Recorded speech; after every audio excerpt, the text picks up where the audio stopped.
Si c'est pour la paix en Ukraine, la réponse est oui. Je suis prêt à quitter mon poste en échange d'une adhésion de l'Ukraine à l'OTAN. Sous de telles conditions, je le fais immédiatement. Je n'ai pas l'intention de rester au pouvoir pendant une décennie. C'est donc probablement mon objectif et mon rêve le plus cher. Ah, ça c'est le Zelensky, l'homme des formules, l'homme des coups, l'homme des surprises. D'ailleurs, c'est sa grande habileté. Mais enfin, pourquoi dit-il ça d'après vous maintenant là?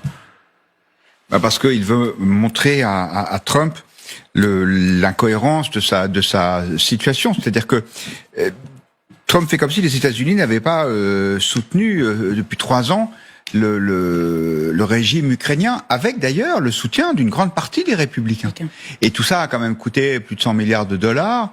Et je pense que Zelensky, peut-être même qu'il ne comprend pas, et je dois dire qu'il ne serait pas le seul, l'attitude de Trump. Parce que Trump veuille mettre fin à la guerre, on le comprend. Que Trump veuille que la Russie s'en sorte avec les honneurs, de façon à essayer de la ramener vers l'Ouest et de la décrocher de la Russie. On comprend. Mais de la Chine. De la Chine, pardon. Mais en quoi est-ce que l'humiliation de Zelensky, traité de dictateur, traité de personnes soutenues par 4% des Ukrainiens, tout ça est faux. Je ne vois pas en quoi ça le sert. Ça permet de flatter Poutine, mais c'est comme si Trump lâchait tout avant même le début de la discussion. Moi, je comprends pas. Est-ce qu'il y a une forme de conviction, de la même façon chez Trump comme dans certains milieux de droite en Europe, qui ont toujours pensé que l'élargissement de l'OTAN, même si c'était le libre choix des peuples, alors personne n'a forcé les Polonais à entrer dans l'OTAN, les Polonais, les Tchèques, etc., mais partie des gens de droite, d'extrême droite, ou d'ailleurs de gauche, d'extrême gauche, ont toujours dit finalement c'est une façon de provoquer la Russie. Il y a ce langage vrai ou faux, mais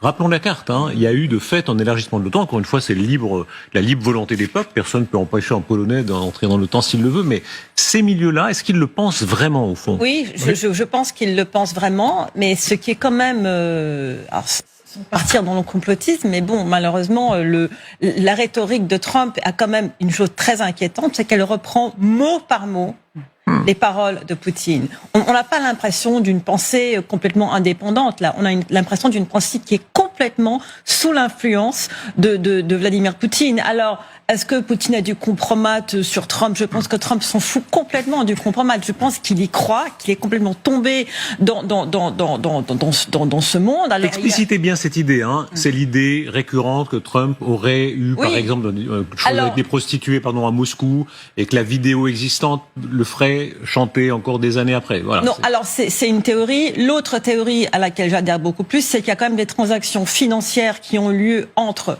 Poutine et Trump, ou les représentants de Poutine et Trump, et que Trump aujourd'hui sent qu'il lui doit quand même quelque chose, et qu'il voit une façon d'améliorer sa position financière, mais c'est surtout il a vraiment adhéré idéologiquement, parce qu'il a été cultivé par les Russes pendant des années. Il est complètement tombé dans cette idéologie. Il y croit dur comme fer. Elisabeth? Je suis assez d'accord. Je pense pas qu'il y a une vidéo. Il a tellement de vidéos déjà qui sont sorties. Oui. Je vois pas ce qu'il pourrait y avoir qui est pire que ce qui est déjà sorti. Vous connaissez l'histoire de Romain Gary. Romain Gary, c'est des agents, je crois, bulgares, qui étaient venus le voir en disant, on a une vidéo de vous. Il avait dit, attendez, retournons là.